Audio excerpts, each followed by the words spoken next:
Alors bonjour à tous, nous commençons notre 29e causerie sur la création. La semaine dernière, nous avons abordé la question des cycles des mondes antérieurs à la création de ce monde-ci, qui renvoie à la notion du repos de la terre, de la Zacher. Le Talmud, dans le traité Sanhedrin 97a, qui cite un aphorisme du Rav Ktina, qui nous rapporte, il y a plusieurs avis, mais on va aller à la conclusion, qui nous rapporte que de la même façon que la Terre doit se reposer tous les 7 ans, tous les 7000 ans, en fait, il y a un nouveau cycle de monde qui apparaît. Le monde, il est créé pour 6000 ans, plus 1000 ans de repos. Et donc ensuite, on a abordé qu'apparaît ici toute une théologie, on va dire, philosophique ou talmudique et aussi kabbalistique, sur la notion du jubilé des mondes, qui est la 50 millième année. Et on a cité plusieurs références à propos de la question de savoir quel cycle nous trouvons, qui est en lien avec l'arbre des sphirotes. Et comme il y a beaucoup de questions qui ont été posées au niveau du débat, on a essayé d'aborder un petit peu des réponses intéressantes, je vais parler spécifiquement de cette question-là, c'est-à-dire du rapport entre le cycle des mondes et les sphirotes, avant d'aborder la deuxième question qui nous intéresse, c'est le parallèle entre les cycles des mondes et les mondes antérieurs. Vous avez ici l'arbre séphirotique que je vous ai envoyé dans le mail précédent. Je voudrais aborder cette question d'abord, même si on a pas mal dit des choses déjà la semaine dernière, pour que vous compreniez où je vous emmène. La notion de Dieu, qui procède de ce qu'on appelle la connaissance de Dieu, Da'at et Hashem, connaître Dieu, qui, pour la pensée juive, est le principe même de la foi. C'est-à-dire que la foi, en fait, c'est une notion vague, une notion vide. Elle n'existe pas sans connaissance. C'est la connaissance qui permet, en fait, d'affiner sa foi. Lorsqu'on connaît, on aime, puisque dans la Bible, le verbe da'at, connaître, c'est le verbe aimer. Donc on ne peut pas aimer Dieu si on ne le connaît pas, et c'est la connaissance qui, évidemment, crée une notion. Cette connaissance, elle procède de ce qu'on appelle les attributs. Les attributs, les midot en hébreu, qu'on pourrait traduire aussi par les traits de caractère. Qu'est-ce que c'est que les attributs? C'est les vêtements, d'un point de vue kabbalistique, que Dieu se pare pour se révéler au monde. Je ne vais pas maintenant rentrer dans la conception théologique du lien entre Dieu et ses attributs. Ce qui m'intéresse, c'est de dire que nous ne connaissons de Dieu que la manière dont il se révèle à l'homme. Après, cette manière, elle peut être conçue ou bien d'un point de vue philosophique, ou bien d'un point de vue spirituel. Ce n'est pas la question. Je ne suis pas en train de parler d'une vision qu'on aurait du divin. Je ne suis pas dans cette dimension-là. Je suis dans le rapport que nous entretenons avec la connaissance. Donc lorsque nous disons que les mondes que Dieu crée sont en lien avec des attributs divins, il révèle la manière dont Dieu se donne au monde, dont Dieu donne sa lumière à sa création. Ce pourquoi les 7 jours de la semaine, avec le Shabbat, cette notion du chiffre 7, c'est toujours une allusion à quelque chose qui renvoie aux sphirotes, qui renvoie aux attributs divins.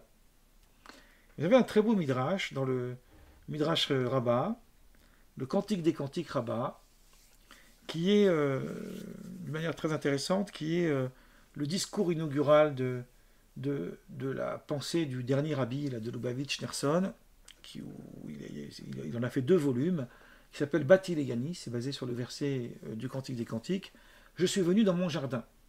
Donc ça parle de la rencontre entre la bien-aimée et le bien-aimé, qui en vérité symbolise, d'un point de vue de la mystique, le rapport entre Dieu et la création. Donc je suis venu dans mon jardin, c'est-à-dire je suis descendu dans ce monde. Et il se trouve que ce texte du Midrash, ce texte intéressant, dit que la révélation du Sinaï, elle renvoie à la 7e génération. Je vais expliquer un petit peu tout à fait ce que ça veut dire. Le Talmud, dans le traité Sanhedrin, dans le même endroit que je vous ai cité tout à l'heure, dit que le monde il est créé pour 6000 ans. Il y a 2000 ans de Tohu Bohu, de vide, de chaos. Il y a 2000 ans de Torah et il y a 2000 ans messianiques. Les 2000 ans de Tohu Bohu, ils vont de la création jusqu'à Abraham. À partir d'Abraham débutent les 2000 ans de Torah. Et ensuite, il y a les 2000 ans du messianisme qui débutent avec la destruction de Jérusalem. Ça, c'est la conception juive. C'est-à-dire que la dimension exilique, l'exil en fait d'Israël, la diaspora, représente le cheminement vers le messianisme, vers la délivrance. Bon, ça, c'est la conception juive, elle peut être philosophique, théologique, on peut y mettre énormément d'interprétations derrière. Ce qui est très intéressant, c'est que pourquoi on attribue à Abraham le précurseur en fait de la révélation, de la Torah, alors que c'est Moïse qui reçoit la Torah. Cette explication, elle existe dans énormément de livres, notamment Maïmonide en parle aussi, même s'il n'est pas du tout kabbaliste. Il en parle dans son livre des fondements de la Torah, dans son livre de la connaissance, le Sefer Hamada, dans la partie qui parle des fondements de la Torah. Au début des lois d'idolâtrie, puisqu'il est question de distinguer la foi monothéiste de la foi polythéiste, dans laquelle il montre, dans les premières pages de ce texte, que Abraham, il est le premier acteur de la révélation. Puisque Moïse, il ne vient pas comme ça ex nihilo de nulle part, c'est un point d'arrivée par une révélation de la Torah qui a débuté à partir d'Abraham. À partir du moment où Dieu dit à Abraham, Lech lecha, va pour toi, il l'engage dans un processus de révélation. Donc lorsque nous disons que Moïse est le septième, en fait, on fait allusion aux 7 générations qui séparent Abraham de Moïse. Vous avez Abraham, vous avez Isaac, vous avez Jacob, vous avez ensuite Lévi, vous avez ensuite Kehat, qui est le fils de Lévi, et vous avez ensuite Amram, qui est le père de Moïse, et vous avez ensuite Moïse. Donc, qu'est-ce qu'il dit le Midrash, en fait? Il dit que la présence divine a voyagé les 7 mondes supérieurs jusqu'à ce monde-ci. Jusqu'à ce qu'elle arrive à Moïse. Puisque qu'est-ce que c'est que la révélation? C'est le moment où la Shrina, la présence divine, elle revient sur la terre telle qu'elle était au moment de la faute originelle, avant la faute originelle. Donc il y a un retour, d'où le terme Bati Legani. Je suis venu dans mon jardin, et le Midrash dit, Legani, qu'est-ce que ça veut dire dans mon jardin? Le jardin est déjà à moi avant que j'arrive? Non. Ça veut dire que Dieu était déjà là auparavant. Il revient dans un jardin où il était déjà présent. C'est une seconde aventure du jardin d'Éden, si on veut. C'est la métaphore midrashique de la révélation du Sinaï. Donc ces 7 générations, elles correspondent aux étapes successives à partir de laquelle Dieu se révèle à l'homme, depuis Abraham jusqu'à Moïse. Donc vous voyez ici, il y a une allusion à ce chiffre 7. Et c'est pour ça que le Midrash dit, c'est dans ce texte-là que nous lisons cette phrase, V'chol hashvi'in chavivin, tous les 7 sont aimés, sont appréciés de Dieu. Chiffre 7 est un chiffre que Dieu apprécie particulièrement. Donc, dans le processus en fait de l'arbre des séphirotes, c'est en réalité l'illustration de cette évolution, qui part donc, là si vous avez le dessin, vous voyez mon curseur, les premières sphirotes, les 3 premières, on ne les compte pas, enfin, c'est pas qu'on ne les compte pas, c'est qu'elles sont un préalable, puisque ce sont ce qu'on appelle les sphirotes intellectuelles. Et là, vous avez Chesed, la bonté, vous avez Gvura, la puissance ou la sévérité, vous avez Tiferet, la beauté, qu'on traduit aussi par la Rachamim, par miséricorde, je vous ai mis ici en bas. Après, vous avez Netzach, la pérennité, l'endurance, la victoire. Hod, c'est la splendeur, la majesté, c'est une notion de crainte, enfin de déférence face à un roi. Yesod, c'est le fondement, donc c'est l'unification des pôles. Vous voyez, c'est pour ça que c'est au milieu, donc tout revient au centre, qui engendre Malchut. Malchut, c'est la royauté terrestre. Donc c'est la notion mosaïque de la révélation du Sinaï. Ça, c'est l'explication globale des sphirotes. Pourquoi ça m'intéresse maintenant de revenir sur cette question des sphirotes en lien avec les cycles des mondes? Parce que les cycles des mondes, d'un point de vue d'un livre que je vous ai cité la semaine dernière, le Sefer Atmuna, et d'autres livres aussi, beaucoup d'ouvrages le disent, renvoient à ce processus d'évolution de l'arbre des séphirotes. Ce qui fait que quand, par exemple, le Sefer Atmuna, qui est un livre du haut Moyen-Âge, nous dit qu'on est dans le deuxième monde, dans le monde de la rigueur, de la sévérité, il veut dire en réalité, ce qu'il explique lui-même, que ça justifie le monde rigide dans lequel on vit. Et qu'il y avait avant un monde antérieur qui était Chesed, qui était un monde plus gêné, de plus grande bonté, et ensuite intervient les autres mondes. Bon, ici on n'est pas dans un sens littéral, hein. Il ne s'agit pas de dire qu'il y avait un monde avant, qu'il y aura un monde après, on n'est pas dans le problème littéral.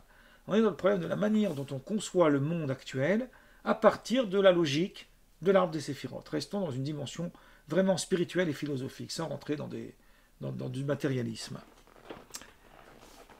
Moi, je voudrais expliquer un petit peu ce que j'ai vaguement abordé dans les réponses la semaine dernière du débat, l'histoire très importante de l'interdépendance des sphirotes. Je précise tout de suite que dans notre prochaine leçon talmudique, on va expliquer ces notions que je vais vous dire ce soir, mais d'un point de vue de la logique talmudique. Là, je vais l'expliquer d'un point de vue à la fois de la logique midrashique, philosophique et un peu kabbalistique, sans trop rentrer dans trop de kabbale, parce que trop de kabbale tue la kabbale, vous connaissez bien l'adage, et ce n'est pas trop mon sujet. Moi, je voudrais parler de l'interdépendance, c'est une dimension philosophique qui est très importante. Dans les textes de la Kabbale, je crois qu'on trouve ça déjà dans le Zohar, nous disons que ce qui distingue les sphirotes, c'est-à-dire l'arbre de sphirotes que vous avez devant vous, il y en a deux en vérité. Il y a l'arbre des sphirotes qui est issu de ce qu'on appelle le mauvais côté, qui est issu du mal, ce qu'on appelle la klippa, les écorces négatives, et il y a les sphirotes qui émanent de la sainteté, qui sont le bien ultime. Qu'est-ce qui distingue les sphirotes des forces du mal des sphirotes de la sainteté? La distinction, elle est que les 7 sphirotes dans la Sitra Achara, ce qu'on appelle l'autre côté, c'est le langage kabbalistique pour dire le mal, elles sont isolées chacune les unes avec les autres. Elles n'ont aucune interdépendance. Chesed, il agit seul, Gvura, elle agit seule, etc. Dans la Gdusha, en revanche, dans la sainteté, là, il y a ce qu'on appelle une interdépendance. Chesed n'agit pas seul. Donc, c'est là que vous avez dans le graphisme, c'est pour ça que c'est intéressant, même si dans la vidéo après on ne le voit pas, mais c'est intéressant de voir ce graphisme, parce que dans ce graphisme, vous avez les flèches. Vous voyez les flèches en gris, là, qui vous montrent à quel point tout est connecté. Il n'y a aucune déconnexion. Qu'est-ce que ça veut dire l'idée qu'elle agit seule ou qu'elle agit de manière isolée? Qu'est-ce qui distingue ces deux notions d'un point de vue philosophique? Moi, je vais l'aborder maintenant d'un point de vue philosophique. Il faut nous intéresser ici, d'un point de vue philosophique, au concept du nom, N-O-M. Tout objet nommé, par le nom qu'on lui confère, on décrit sa substance, on décrit sa nature. C'est l'idée que Adam nomme les animaux du début de la Genèse. C'est une idée philosophique. Qu'est-ce que ça veut dire que Adam nomme les animaux? C'est-à-dire qu'il reconnaît la nature des choses créées. Donc c'est pour ça qu'il les nomme. Or, le nom qu'on donne à quelque chose ne vaut que parce qu'il définit ce qu'est l'objet. Il lui donne une définition. Or, une définition, par définition, là pour le coup, n'existe que parce qu'elle est limitée. C'est pour ça qu'on en avait beaucoup parlé l'année dernière. Ce qui distingue le chomer de la tsura, le chomer c'est le fond et la tsura c'est la forme, c'est la définition. Dès lors qu'on a défini quelque chose, on l'a circonscrit dans une place spécifique. Donc si chesed, par exemple, si la bonté, elle n'a pas de limite, elle outrepasse, elle échappe à sa propre définition, et donc elle se détruit. Le meilleur exemple qu'on peut donner à ça, qui est l'exemple le plus fabuleux, c'est la liberté. Quand vous dites à quelqu'un qu'est-ce que c'est être libre, c'est un des mots où on a le plus de mal à le définir. Les gens pensent que être libre, c'est pouvoir tout faire. Eh bien non. La liberté, c'est pas pouvoir tout faire. Parce que si la liberté, c'était pouvoir tout faire, ça inclurait faire des choses qui nous aliènent. Or, l'aliénation, c'est pas la liberté. Donc le fait de dire, c'est une sentence universelle, la liberté des uns s'arrête là où commence celle des autres, c'est pas une limite par un monde extérieur à la liberté qui viendrait la réduire, au contraire, c'est la définition même de la liberté. si j'étendais mon droit à être libre à la liberté de l'autre, j'aliénerais quelqu'un en instrumentalisant la liberté. Or, la liberté qui sert à rendre libre, elle ne peut pas servir à aliéner. Il faut savoir ce qu'on lui veut. On ne peut pas mélanger l'eau et le feu, ça ne marche pas ensemble. Donc la liberté, c'est l'idée que être libre, ça implique que je dois limiter et de mes actes et de mes pensées, et même du concept même, tout ce qui lui est une entrave. Si c'est une entrave à la liberté, c'est que ce n'est pas libre. Donc ça n'est pas la définition du mot. On pourrait dire ça aussi, et là ça va nous éclairer pas mal dans le champ politique, par rapport à la démocratie par exemple. Si on dit que la démocratie c'est sans limite, donc on peut utiliser la démocratie pour la détruire. Mais si on dit non, la démocratie impose une limite à l'intérieur même de sa définition, forcément on comprend ce que ça veut dire. Alors là on va donner un exemple sur le chesed. La bonté, si elle est sans limite, ça veut dire qu'elle agit même contre elle-même. Donc à quoi sert la gvura, la rigueur? Elle sert en fait, non pas à limiter le chesed, à limiter la bonté, mais à lui donner son véritable sens. C'est-à-dire à l'empêcher de s'étendre au-delà de son propre sens. Un exemple qu'on trouve dans la Genèse, qu'on trouve dans la Bible. La Bible nous raconte que Abraham avait un neveu qui s'appelait Lot. Alors Abraham, d'un point de vue à la fois du Midrash, c'est aussi quelque chose dont parlent les textes de Paul, puisque Paul parle d'Abraham en parlant qu'il est l'ami de Dieu, cette notion d'ami de Dieu qu'on retrouve aussi dans les textes juifs. Donc c'est une idée qui est très importante, parce que Abraham, c'est la notion de chesed. Là aussi, vous avez les sphirotes. Yitzhak, c'est la gvura, c'est la rigueur. Une autre fois, on fera une causerie là-dessus, et dans un autre contexte. Jacob, c'est la miséricorde, c'est l'équilibre des deux. C'est Tiferet. Voilà, là, vous avez le triptyque, hein, c'est le même concept que la Trinité, en fait. Donc, Chesed Abraham, Yitzhak, et le pôle intermédiaire, Jacob. Là, vous avez les trois. Abraham, il enseigne donc le Chesed. C'est pour ça que c'est un homme hospitalier. Il accueille beaucoup de gens.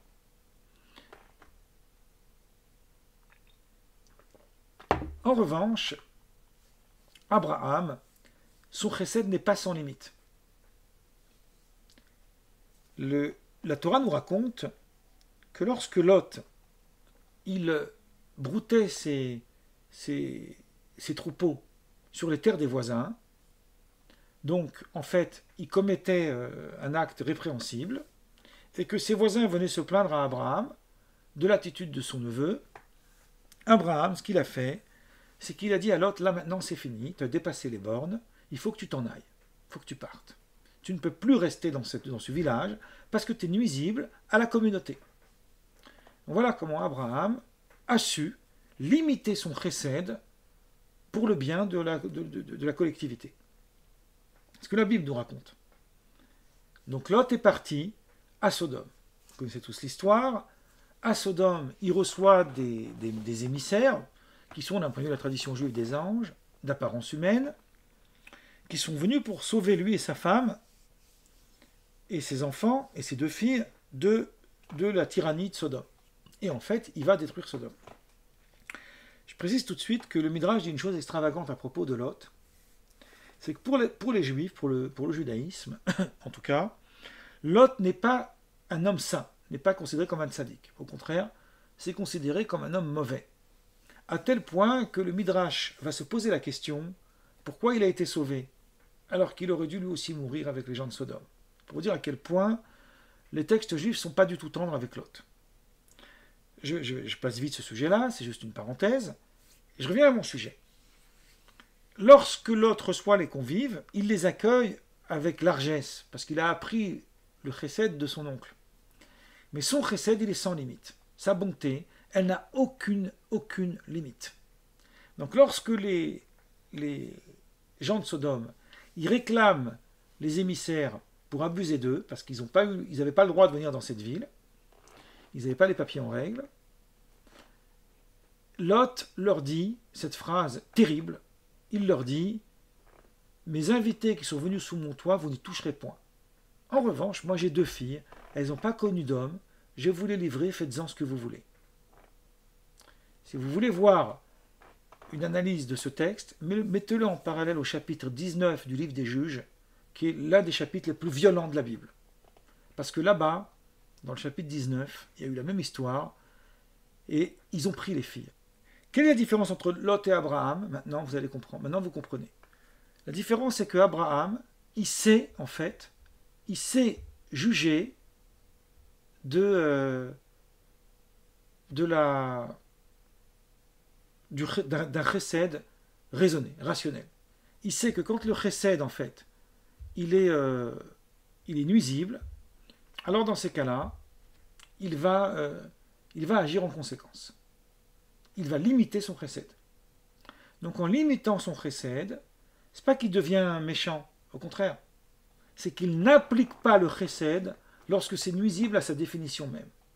Tandis que l'autre, qui n'a aucun repère, il va jusqu'au bout, sans limite. Voilà la différence entre les deux degrés de Sphirot, les deux arbres des Séphirot. Ce qui fait que Gvura, donc, comme je viens de le dire, c'est pas une l'antinomie du chesed, c'est pas la contradiction du chesed, c'est sa solidification. C'est pour ça que dans les Sphirot, dans le conte du Homère, ça j'en parle dans mes causeries de mes brèves leçons talmudiques en ce moment, on n'a pas 7 jours entre Pessah et Shavuot, on a 49 jours. Parce que c'est 49 en fait les 7 Sphirot. Parce que chacune, elle cohabite d'abord avec elle-même et ensuite avec les 6 autres.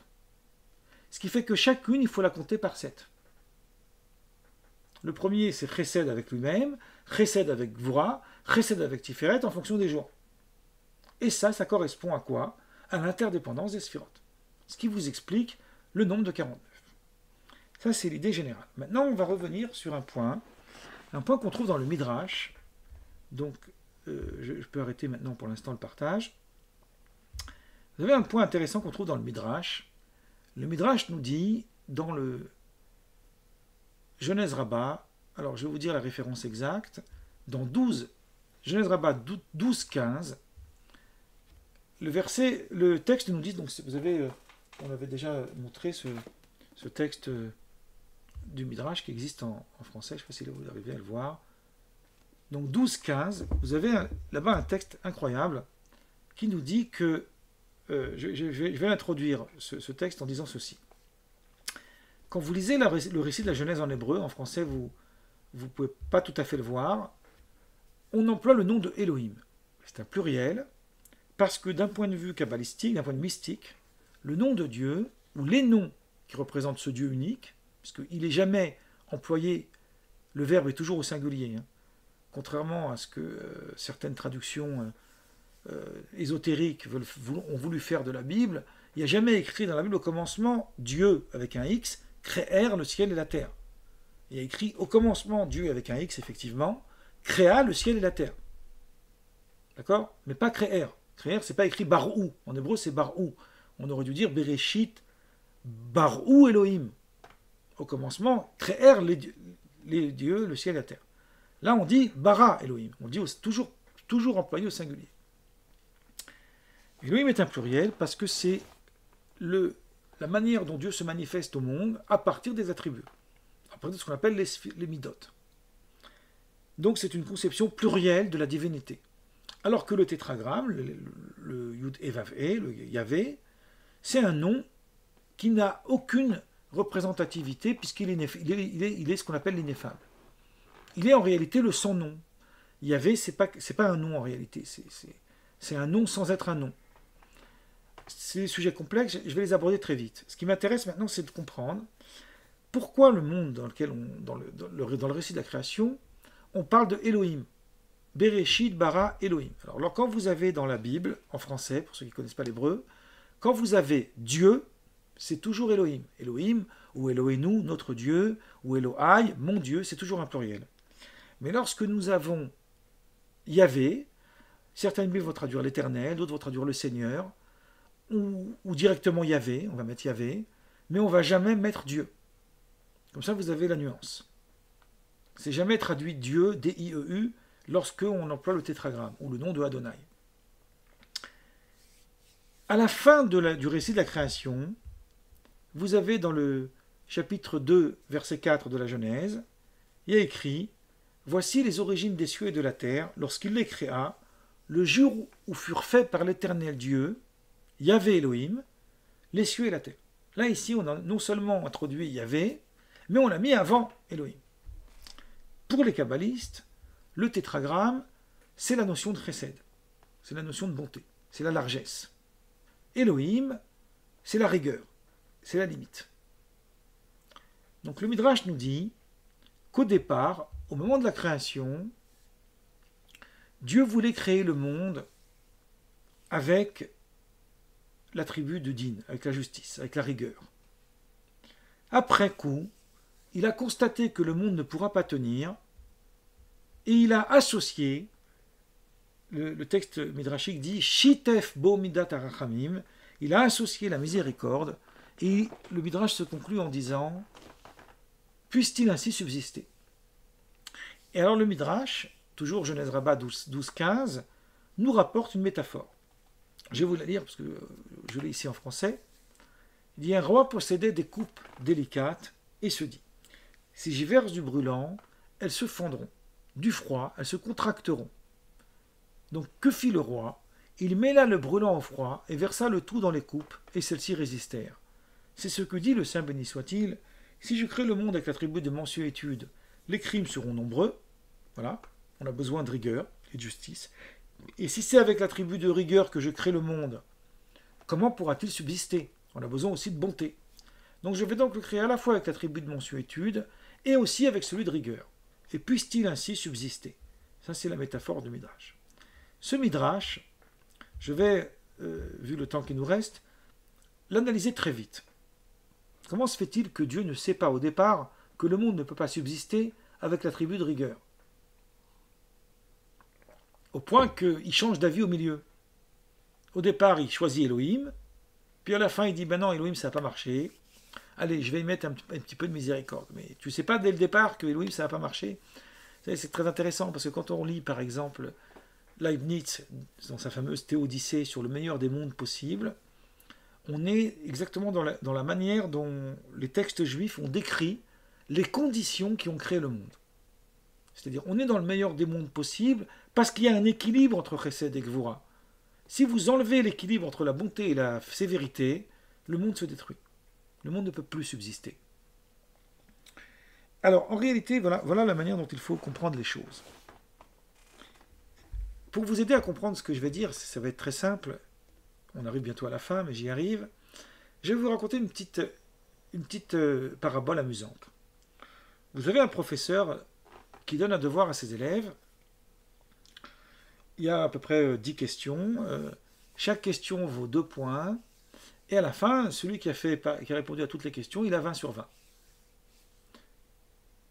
Le professeur, il reçoit une copie parfaite.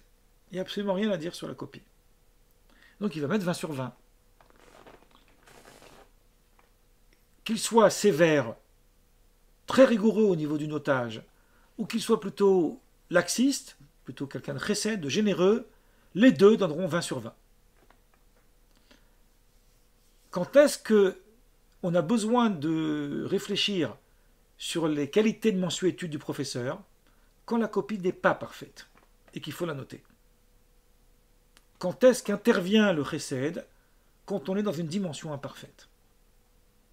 Quand on est dans une dimension de perfection, la gvura suffit, la rigueur suffit. Et nous avons expliqué dans notre causerie précédente, par rapport au monde antérieur, que qu'est-ce que c'est que le monde terrestre? C'est le monde de la réalisation. Les mondes antérieurs sont les mondes du potentiel, c'est-à-dire les mondes du projet. Le projet de Dieu, au point de départ, c'est que le monde il arrive à un état de perfection tel qu'on n'ait plus besoin de chesed, qu'on n'ait plus besoin de bonté, qu'on arrive à un monde où seule la rigueur permet, on va dire, le meilleur des mondes possibles. Mais pour qu'on puisse en arriver là, il faut de l'indulgence, parce que l'homme ne peut pas arriver à cette perfection tout à coup.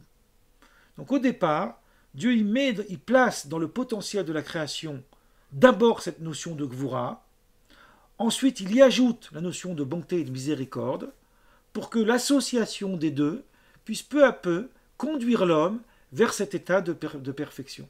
Mais au point de départ, l'homme est perfectible. Il n'y arrivera pas tout de suite. C'est ce qui fait que dans un texte du Talmud, que j'aborderai dans une brève leçon talmudique une autre fois, il y a un très très très beau texte sur un débat entre Dieu et les patriarches, une image, une illustration évidemment, que Dieu aura avec les pères, Abraham, Isaac et Jacob, à la fin des temps. Et la fin de ce texte nous dit que finalement les enfants d'Israël reconnaîtront que leur véritable père parmi les trois, c'est ni Abraham ni Jacob, mais c'est Isaac. Or Isaac, c'est le pôle de la sévérité. Ils vont comprendre qu'en réalité, la sévérité, qu'est-ce que c'est que la notion de Gvura? C'est un tellement grand de haut degré d'amour que lorsqu'il se manifeste, on a l'impression d'y voir une rigueur et une sévérité. Mais en réalité, c'est une sévérité dont le cœur essentiel n'est que l'amour. Ça, c'est aussi ce que les kabbalistiques disent de ce qui distingue l'école de Shammai de l'école de Hillel. Ça, on va en parler dans la brève leçon talmudique qu'on va faire peut-être demain, je vais voir si j'ai le temps, où je vais parler justement de cette notion. Que l'école de Shammai, il est beaucoup plus rigoureux que l'école de Hillel, mais en réalité, c'est parce que son chesed, son degré de bonté, il est supérieur. Donc vous avez dans l'interdépendance des séphirotes quelque chose qui rappelle en réalité à la notion d'amour. C'est pour ça que le Midrash conclut, on trouve ça, il me semble, dans le Genèse Rabbah, dit pourquoi Dieu a créé le monde? Parce qu'il voulait donner de l'amour à la création. Or, cet amour-là ne peut pas uniquement se manifester par le chesed, comme un père qui éduque son enfant, il faut aussi y mettre de la rigueur, y mettre de la logique, si vous voulez. Et c'est à travers cette limite qu'on atteint quelque chose de plus sublime encore. Ça, c'est le concept juif. Donc une fois qu'on a abordé ça, on n'a pas eu le temps d'aborder le deuxième point, on va le faire la semaine prochaine. On comprend mieux pourquoi on relie les cycles des mondes à ces notions de sphirotes. Puisqu'on comprend qu'en fait, c'est un processus d'évolution d'ordre spirituel. Alors, comprendre est-ce qu'il y aura concrètement des mondes après ou est-ce qu'il y avait concrètement des mondes avant, c'est pas très important. Ce qui est important, c'est comprendre la manière dont on a conceptualisé la réalité de ce monde. Ça aide un peu à mieux s'y associer, pour le coup, puisque le terme d'associé correspond bien ici, puisque l'être humain est un associé de Dieu. Voilà, moi je vais m'arrêter là pour cette causerie, pour cette fois. Alors attendez, je vais arrêter d'abord l'enregistrement. Voilà.